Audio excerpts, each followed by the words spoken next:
मेरा नाम प्रियंका है। मैं एक मिडिल क्लास फैमिली से बिलोंग करती हूँ।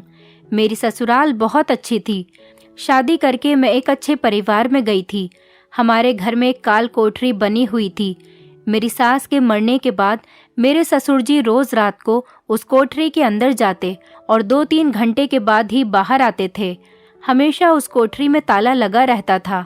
एक दिन आधी रात को जब मैं कोठरी की तरफ से गुजरी तो मैंने कुछ ऐसा देखा जिसे देखकर मेरे पैरों तले से जमीन निकल गई। शादी से पहले मैं एक बड़े ही सुलझे हुए परिवार में रहने वाली लड़की थी, जहां पर लड़कियों पर बड़ी बाउंडेशन लगाई जाती थी। जन्म के बाद से ही मुझे अपने पिता का बड़ा डर सहना पड़ा था। मेरे पिता मुझे पसंद नहीं करते थे, लेकिन मेरी मम्मी मुझसे बहुत प्यार किया करती थी, क्योंकि मेरे पिता को बेटा चाहिए था और मैं बेटी पैदा हो गई थी। अपनी मम्मी के लिए तो मैं उनकी सबसे लाडली बेटी थी। मैं धीरे धीरे जवान होने लगी। अपनी माँ के प्यार के साथ और अपने पिता की धुतकार के साथ साथ मैं जवान हो गई थी। मैं बहुत इंटेलिजेंट थी और पढ़ाई लिखाई में बहुत अच्छी थी। इसीलिए मेरी मम्मी मुझसे घर का कोई भी काम नहीं करवाती थी। मेरी मम्मी चाहती थी कि मैं पढ़ लिख कर डॉक्टर बनूं। एक दिन मेरे दादाजी ने मेरी मम्मी से कहा। वहाँ पर मेरे पिताजी भी बैठे हुए थे। मेरे दादाजी मेरी मम्मी से कहने लगे, सुनो बहू, प्रियंका की पढ़ाई लिखाई अब बहुत हो चुकी, अब इसे कुछ घर के काम सिखाया करो। जब शादी करके ससुराल जाएगी तो क्या मुंह दिखाएगी। किचन में ले जाकर इससे खाना बनवाया करो। यही लड़की के असल काम होते हैं। आखिर इतना ज्यादा पढ़ना लिखना किसी काम नहीं आता। लड़की को चूल्हा चौका ही करना होता है। तभी मेरे पिताजी दादाजी से कहने लगे, पिताजी आप चिंता मत करो, प्रियंका सब कुछ सीख जाएगी, अब वो घर के ही काम किया करेगी। मैं बहुत सिंपल बिहेवियर की लड़की थी। मेरे दिन इसी तरह से गुजर रहे थे। मेरी माँ अब मुझसे घर के काम करने की जिद किया करती थी, क्योंकि पिताजी भी उन पर प्रेशर बना रहे थे। लेकिन अब मुझे एक स्कूल में टीचिंग की नौकरी मिल गई थी। आस पड़ोस के लोग हमारे घर पर बधाइयाँ देने के लिए आए थे। दादाजी भी बहुत खुश हो रहे थे, क्योंकि सब लोग मेरे दादा को बधाई दे रहे थे कि आपकी पोती हमारे मोहल्ले की पहली ऐसी लड़की है जो टीचर बनी है। सच में आपकी पोती ने तो कमाल कर दिया। पहली बार मेरे दादाजी ने मेरे सर पर हाथ रखा था और मेरे पिताजी भी मुझसे बहुत खुश हुए थे। मेरे पिता ने तो मुझे अपने गले से लगा लिया था।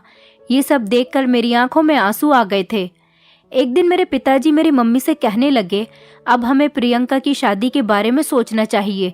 मेरी मम्मी कहने लगी, हाँ हाँ आप ठीक कह रहे हो, अब हमारी बेटी जवान हो गई है, अब हमें इसे किसी के घर की बहू बना देना चाहिए। मेरी मम्मी कहती थी, मैं अपनी बेटी के बिना कैसे रहूंगी। मेरी मम्मी ये सोचकर रोने लगती थी, लेकिन क्या कर सकते हैं, मैं जवान लड़की थी। एक न एक दिन तो मेरे माता पिता को मेरी शादी करनी ही थी। एक दिन शाम के टाइम पर सब लोग बैठकर चाय पी रहे थे। तभी मेरे चाचा जी भी आ गए थे। मैं अपने चाचा जी को देखकर बहुत खुश हो गई थी, क्योंकि मैं अपने चाचा की लाडली भतीजी थी। मैं अपने चाचा के लिए चाय बनाने के लिए किचन में चली गई। चाचा जी मेरे पिताजी और मम्मी से बातें कर रहे थे। उन्होंने मेरे रिश्ते के बारे में बताया। वो कहने लगे, भैया भाभी, मैं अपनी प्रियंका के लिए एक बहुत अच्छा सा रिश्ता लेकर आया हूँ। चाचा ने बताया कि उनके दोस्त का भांजा है और वो भी डॉक्टर है। दिल्ली में बहुत बड़ी कंपनी में मैनेजर की नौकरी करता है। लड़के का नाम रितेश है। लड़का बहुत हैंडसम और अच्छे नेचर का है। हमारी प्रियंका की जोड़ी उसके साथ बहुत अच्छी लगेगी और हमारी प्रियंका वहाँ पर बहुत खुश रहेगी। वो भी हमारी प्रियंका की तरह इकलौता लड़का है, अपने माता पिता के साथ रहता है। पूरी फैमिली बहुत अच्छी है और मैं लड़के वालों को बहुत अच्छी तरह से जानता हूँ। हमारी प्रियंका वहाँ पर बहुत खुश रहेगी। चाचा ने मेरे पिताजी को लड़के की फोटो भी दिखाई थी। मेरी मम्मी और पिताजी को तो लड़का बहुत अच्छा लगा था, लेकिन मेरे पिताजी ने कहा कि हमें सोचने के लिए कुछ टाइम तो दो, हम प्रियंका से उसकी मर्जी जानने के बाद बता देंगे। चाचा ने कहा, ठीक है भैया, जैसा आपको ठीक लगे। मैं जब चाय लेकर बाहर गई तो मैंने चाचा जी से पूछा, चाचा जी आप चाची को नहीं लेकर आए और घर पर सब लोग कैसे हैं? चाचा ने कहा कि सब ठीक है बेटा, और तुम्हारी चाची की तबीयत ठीक नहीं है, इसीलिए वो यहाँ पर नहीं आ पाई। चाचा नाश्ता करने के बाद कहने लगे, चलिए मैं चलता हूँ, अब काफ़ी देर हो गई है, मुझे कुछ ज़रूरी काम है, मैं फिर आऊँगा। ये कहकर चाचा हमारे घर से चले गए थे। उनके जाने के बाद मेरी मम्मी ने मुझसे कहा, बेटा दादाजी को बुलाकर ले आओ। मैं दादाजी के कमरे में गई और उनसे कहने लगी, दादाजी चलिए, मम्मी और पिताजी को शायद आपसे कुछ इम्पोर्टेंट बात करनी है। मेरे पिताजी ने दादाजी को लड़के की फोटो दिखाई। दादाजी को भी लड़का पसंद आ गया था। फिर मेरी मम्मी ने लड़के की फोटो मुझे दिखाई और पूछने लगी, बताओ बेटी कैसा लगा तुम्हें ये लड़का। लड़के की फोटो देखकर मैं भी शर्मा गई थी। लड़का अच्छा था और मुझे पसंद आ गया था। मैंने कह दिया था मुझे लड़का पसंद है। मेरा ये जवाब सुनकर सब लोग बहुत खुश हो गए थे। घर में सभी लोगों को ये रिश्ता बहुत पसंद आया था। मेरे पिताजी ने चाचा को फोन करके बता दिया कि लड़का सबको पसंद आ गया है, बस एक बार वो लोग लड़के और उसकी फैमिली से मिलना चाहते हैं। और उनका कहना था कि उसके बाद रितेश और प्रियंका भी आपस में एक दूसरे से बात कर लेंगे और एक दूसरे को समझ लेंगे। मेरे घर वालों को लड़का और उसकी फैमिली काफी पसंद आ गई थी। उसके बाद रितेश की और मेरी भी मीटिंग करवा दी गई थी। हम दोनों ने आपस में बातचीत करने के बाद अपनी अपनी फैमिली से हाँ बोल दिया था। हम दोनों की फैमिली ने आपस में बातचीत करके शादी की डेट भी फिक्स कर दी थी। हमारी शादी की डेट 1 महीने बाद की फिक्स हो गई थी और हमारे घर में शादी की तैयारियां भी शुरू हो गई थी। सारी तैयारियां हो जाने के बाद धीरे धीरे शादी का दिन भी आ गया था। मुझे शादी के जोड़े में तैयार देखकर मेरी माँ की आंखों में आंसू आ गए थे, क्योंकि मेरी माँ मुझसे बहुत प्यार किया करती थी। मेरे पिताजी और दादा भी बहुत खुश थे, क्योंकि आज उनके घर की बेटी की शादी थी। इस तरह सारी रस्में रिवाज कंप्लीट हो जाने के बाद मेरी और रितेश की शादी भी हो गई थी। मेरे पिता ने मेरी शादी खूब धूमधाम से की थी, किसी चीज की कोई कमी नहीं छोड़ी थी। और मेरे ससुराल वाले भी हमारे घर जब बारात लेकर आए थे तो हमारे घर का सारा इंतजाम देखकर बहुत खुश हो गए थे। अब टाइम आ गया था मुझे इस घर से विदा करने का। मेरे पिताजी ने पहले मुझसे ज्यादा प्यार तो नहीं किया था, लेकिन वो मेरी विदाई पर बहुत रो रहे थे और मेरी माँ का तो रो रो कर बुरा हाल हो गया था। दादाजी की आंखों में भी आंसू आ गए थे। मुझे अपने परिवार का इतना ज्यादा प्यार देखकर बहुत अच्छा लग रहा था और मैं विदा होकर अपनी ससुराल चली गई। मेरा स्वागत मेरी ससुराल में बहुत अच्छे से किया गया था।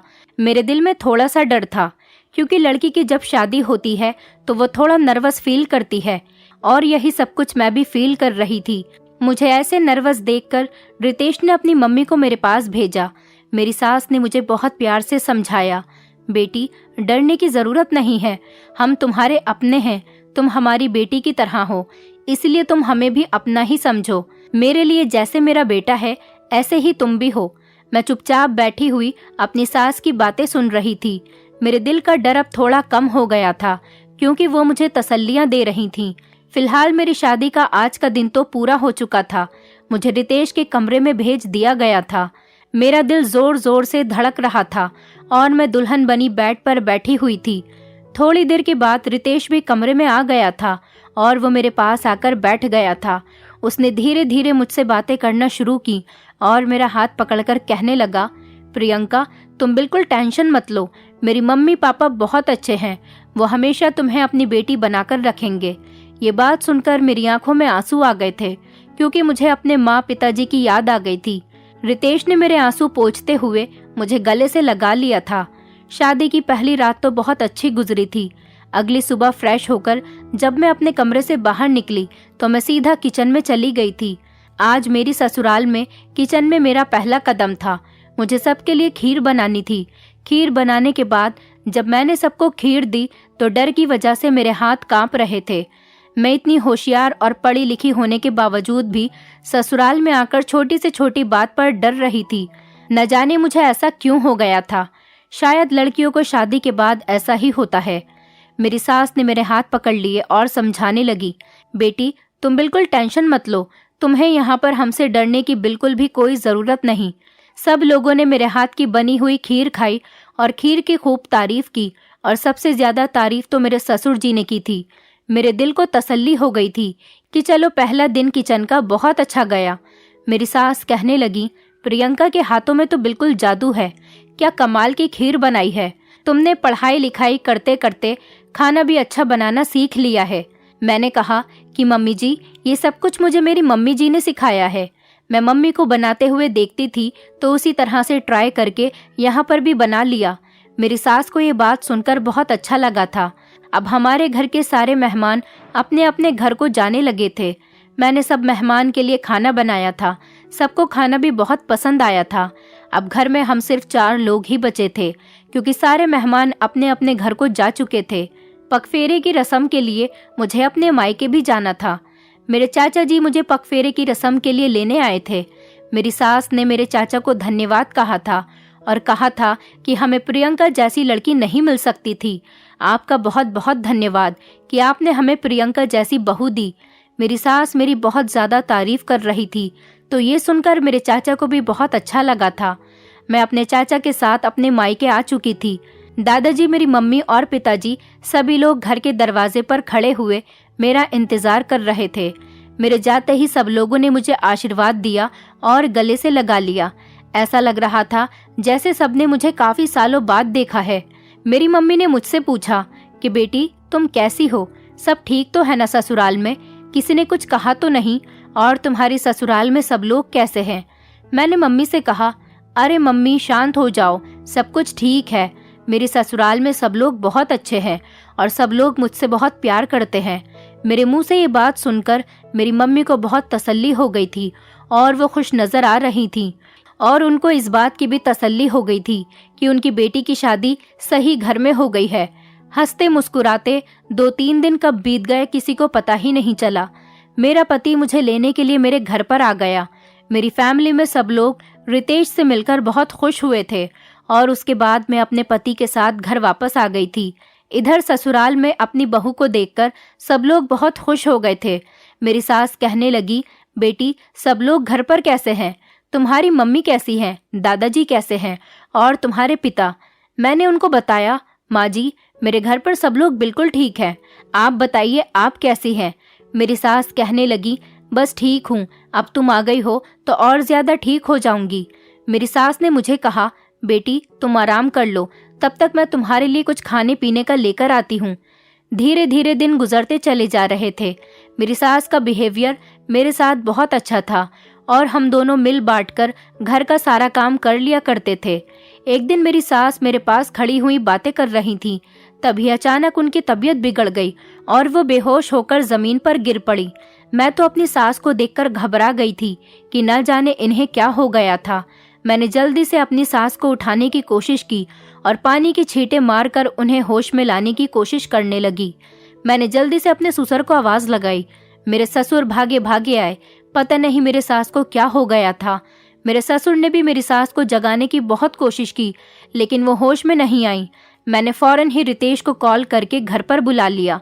उनसे कहा कि जल्दी से जल्दी घर पर आ जाइए, मम्मी जी की तबीयत खराब हो गई है। मेरे ससुर और मैं मेरी सास को लेकर अस्पताल चले गए थे।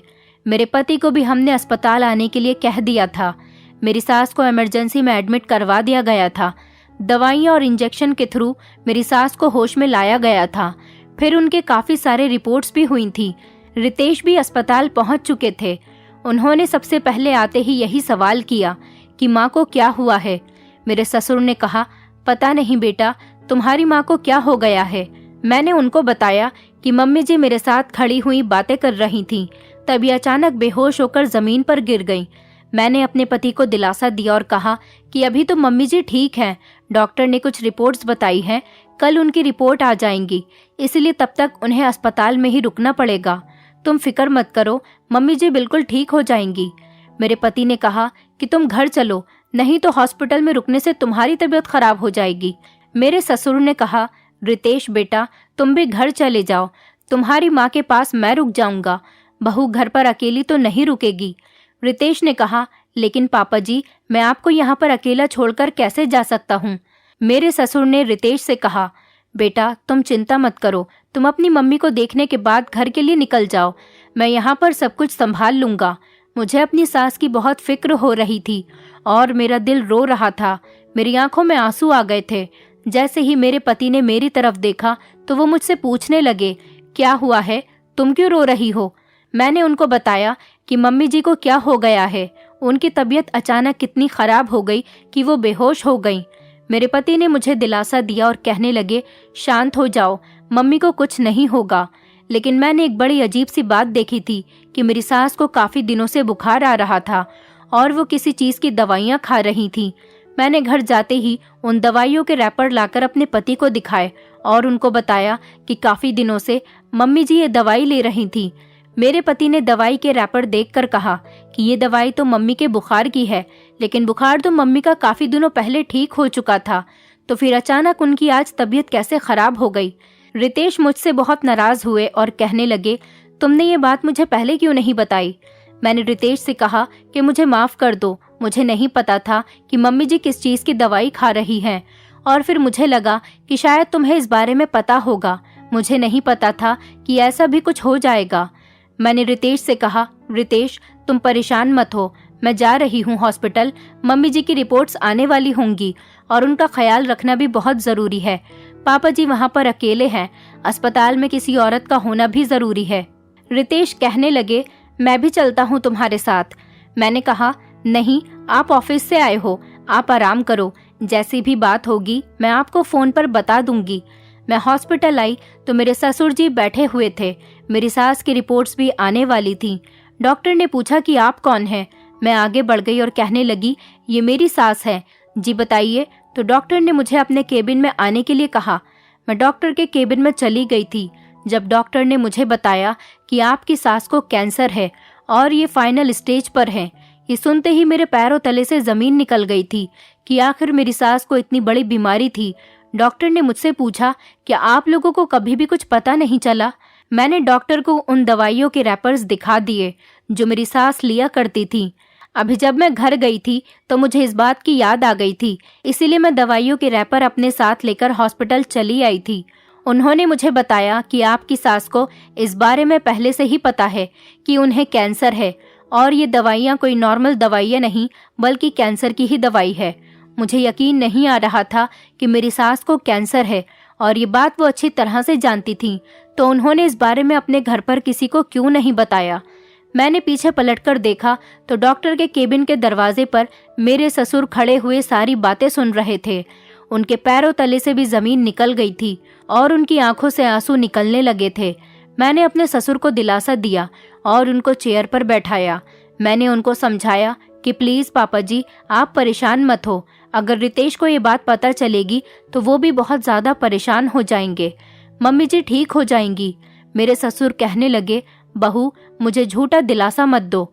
मुझे नहीं पता था कि तुम्हारी मम्मी अकेले अकेले ही इतना सब कुछ झेल रही है। वो मुझे भी तो सब कुछ बता सकती थी। उसने कभी हमें एहसास तक होने नहीं दिया कि वो कितनी बड़ी बीमारी से जूझ रही है। मैं अपनी पत्नी से बहुत प्यार करता हूँ।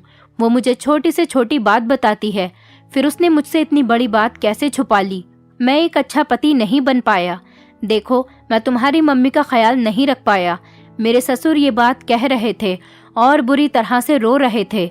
मैंने अपने ससुर को समझाने की बहुत कोशिश की कि आप शांत हो जाइए, क्योंकि रोने से आपकी भी तबीयत खराब हो जाएगी। अगर मम्मी जी ने आपको इस तरह से देख लिया तो वो बिल्कुल टूटकर रह जाएंगी।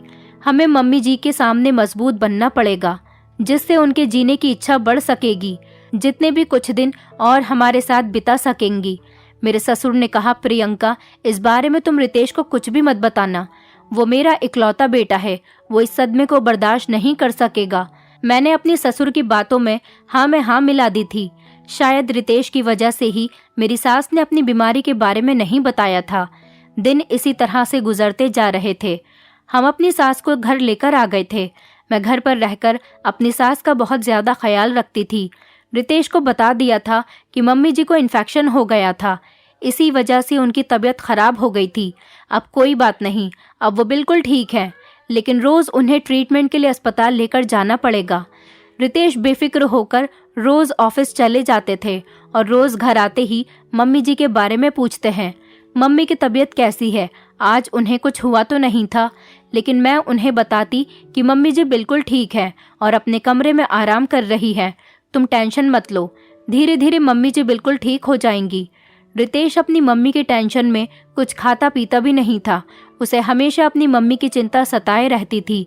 मम्मी जी की भी तबीयत तो खराब ही रहती थी, लेकिन ना जाने मेरे ससुर को क्या हो गया था कि वो हमारे घर में बनी कोठरी में जाते और वहाँ पर 2-3 घंटे गुजार कर ही वापस आते थे।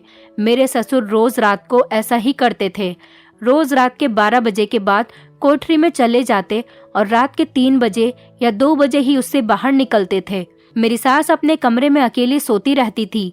एक दिन रात के 3 बज रहे थे और मुझे प्यास लगी तो मैं किचन में पानी लेने के लिए जाने लगी। मैं कोठरी के पास से ही गुजरी थी कि मुझे किसी के बोलने की आवाज़ आ रही थी। मैंने कान लगाकर बातें सुनने की कोशिश की तो कोठरी के अंदर से मेरे ससुर के बोलने की आवाज़ आ रही थी और उनके साथ साथ किसी और औरत के बोलने की भी आवाज़ आ रही थी। ये सुनकर तो मैं हैरान रह गई थी कि अंदर से कोई औरत बोल रही है और मेरे ससुर भी अंदर मौजूद हैं। मैं बड़ी परेशान हो गई थी कि मैं क्या करूं। तभी तो रोज मेरे ससुर कोठरी के अंदर जाते थे और 2-3 घंटे गुजार कर वापस आते थे, लेकिन अंदर कौन था ये मैं नहीं जान पाई थी। तभी मेरे दिमाग में एक आइडिया आया और मैं अपने पति को जगाकर अपने साथ कोठरी की तरफ लेकर आ गई थी। मेरी सास अपने कमरे में ही सो रही थी। रितेश ने बिना कुछ सोचे समझे ही दरवाजे को धक्का मार दिया। दरवाजा धक्का मारते ही खुल गया था, लेकिन सामने का नज़ारा देखकर हमारे पैरों तले से जमीन निकल गई थी कि सामने कोई और नहीं बल्कि मेरे ससुर के साथ कोई औरत खड़ी हुई थी और मेरे ससुर उसके गले में हाथ डाले खड़े थे। आज मेरे ससुर की सच्चाई खुलकर सामने आ गई थी। मेरे पति ने फौरन ही उस औरत को पकड़ लिया। रितेश शायद उस औरत को अच्छी तरह से जानते थे। रितेश ने कोठरी से हाथ पकड़कर उस औरत को बाहर निकाल दिया। मैंने रितेश को समझाने की कोशिश की कि रात का टाइम हो रहा है, मम्मी जी की भी तबीयत ठीक नहीं है, क्या तमाशा बनाया हुआ है और ये औरत कौन है। मैंने अपने ससुर से भी सवाल किया तो वो भी खामोश खड़े रहे। रितेश ने कहा कि अच्छा हुआ प्रियंका, तुमने मेरी आंखें सही टाइम पर खोल दी, नहीं तो मैं इस आदमी की हकीकत नहीं जान पाता। तुम्हें पता है ये औरत हमारे घर की पुरानी नौकरानी है। 2 साल पहले ये हमारे घर पर नौकरी करके गई है। मम्मी को तभी से पापा पर शक होता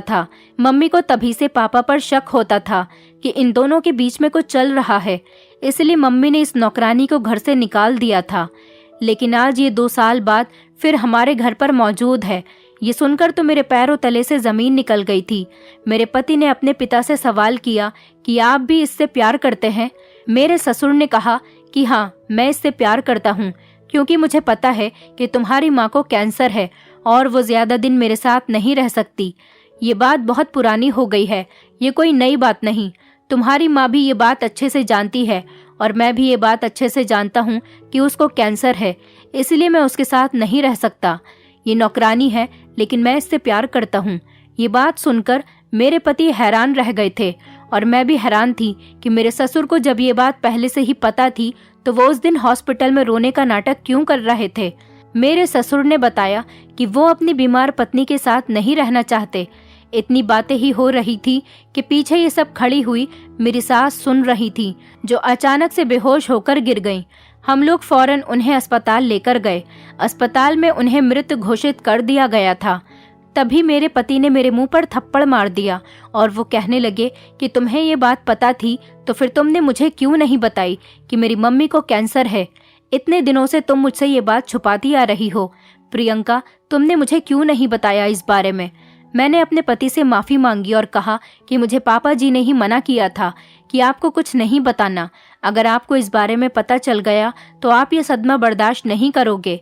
ये सुनकर मेरे पति ने कहा कि पागल लड़की, तुम्हें नहीं पता कि ये सब कुछ मेरे पापा की चाल थी, क्योंकि वो तो खुद जल्द से जल्द चाहते थे कि मेरी मम्मी मर जाएं और उनका रास्ता साफ हो जाए ताकि वो नौकरानी से शादी कर सकें।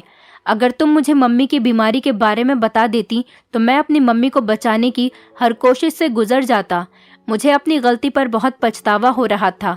मैंने रो रो कर अपने पति से माफ़ी मांगी थी। आखिर मेरे पति के साथ भी बुरा हुआ था, क्योंकि उनकी मम्मी इस दुनिया से छोड़कर उनको चली गई थी और उनके पापा ने नौकरानी से शादी कर ली थी और इस सब में बेवकूफ़ मैं बन रही थी। मुझे नहीं पता था कि मेरे ससुर इतना बड़ा नाटक कर रहे थे और कोठरी में छुपकर रोज रात को नौकरानी से मिला करते थे। मुझे तो लगता था कि शायद वो कोठरी के अंदर किसी काम के लिए जाते होंगे। वो तो अच्छा था कि अचानक मैं कोठरी के आगे से गुजर रही थी तो मुझे किसी के बोलने की आवाज़ आने लगी। मौके पर ही जब मैंने अपने पति को बुला लिया तो ये सारी सच्चाई खुलकर सामने आ गई थी। नहीं तो ये सच्चाई हमेशा दबी की दबी ही रह जाती और अगर मेरी सास की बीमारी वाली बात रितेश को पता चल जाती तो वो अपनी मम्मी का इलाज भी करवा सकते थे। जिससे उनकी माँ को कुछ दिन की जिंदगी और मिल सकती थी। शायद मेरी सास की जिंदगी इतनी ही लिखी हुई थी। फिलहाल मेरे ससुर तो हमारे घर को छोड़कर नौकरानी के साथ शादी कर चुके थे। मेरे पति से भी माफी मांग ली थी और मम्मी जी के घर से जाने के बाद घर में बहुत सुनसान सी हो गई थी। घर का माहौल बिल्कुल अलग हो गया था। मुझे उम्मीद है कि धीरे धीरे मेरे पति का मूड मेरी तरफ से बिल्कुल ठीक हो जाएगा।